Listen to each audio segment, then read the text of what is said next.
She was adopted, and we took delivery of her three weeks after she was born. Delightfully happy and Gorgeous little chubby girl. Yeah, all smiles, and she got on very well with her adopted brother. As she got older, she got more and more interested in what was going on. Her brother was quite a good artist, and he used to sit down and draw, and Kate at the age of 3 and 4 would sit down alongside him and copy what he was doing. And the thing that upset him was that her copy was better than his original. And so he lost his interest in painting and drawing, and Kate went on, and that's where she got her initial interest in artwork, and which was her career for most of her life. I had been very, very fortunate to be selected for an overseas scholarship and to take my wife for the 3 months. When I was in Ottawa, I got an urgent phone call to say that she was in hospital, and the lass her carer had taken her to hospital for 2 weeks before that, and she had these terrible tummy pains, and the hospital said she's pregnant. He said, I'm not pregnant.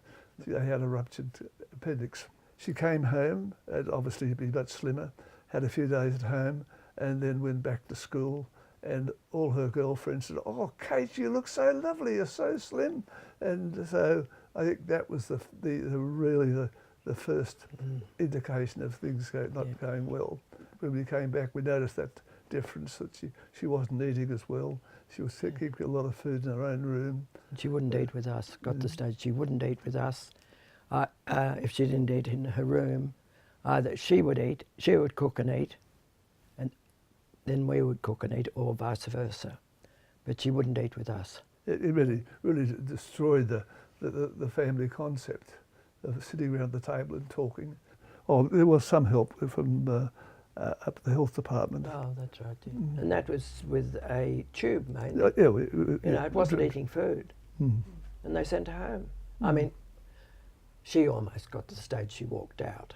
I mean, she didn't go. She would not stay in there any longer, and she knew they couldn't make her. Well, we didn't get much help at all, did we? The only time we got help was when she went into hospital, and that was sort of 2 months or 3 months. Then the last time she went into hospital for 3 months, she came back and she was here in the house, for the hospital and the home, which was the sort of follow-on from the hospital treatment. We couldn't get any help. Help was just not available. Yeah. Her doctor, well, she wouldn't go to a doctor, let's face it. But she would never recognise or be prepared to discuss her condition. I would have found it almost terrifying. She's lost all faith and confidence in the medical system, and obviously the medical system was going to intrude into her private life, and she was very resistant to that. She was very, very, very independent and sort of being almost an isolationist. She was a great dog lover, and I think that she used her love of dogs to be a facade for her problem of wanting to walk all the time. And so she'd take the dog for a 2 hours walk in the morning and 2 hours walk in the afternoon. It was sort of... imagine what that did to her. Yeah, hid the fact that she was exercising unnecessarily. She did say to me, I don't want to die, back sort of 2 years ago. And I think that was always her attitude. She didn't want to die. She was going to try and... took over. So anyway, a week before she had her accident, I rang her up and said, Kate, I'm coming out to have an eyeball discussion with you. We're very worried about you. You're not well, and I'm going to have to take the course of action of committing you to hospital. I know you're going to hate me for that, but I think it's necessary because I think I'm getting very, very worried about your condition. Well, we were surprised how Kate's body, because she'd starved her body for 30 odd years, and when she had the fall, we found her sort of in the bathroom, and she'd probably been there for 5 hours. And we called the ambulance, and they came out and said, it's too late, I'm sorry, we're too late. And then they moved to the heartbeat and the pulse, And so there was a bit of glimmer of hope.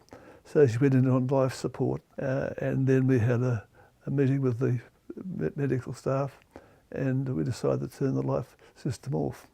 And at that stage we thought it was going to be a quick thing, but it took 3 days before she didn't die until 7 o'clock on Saturday night.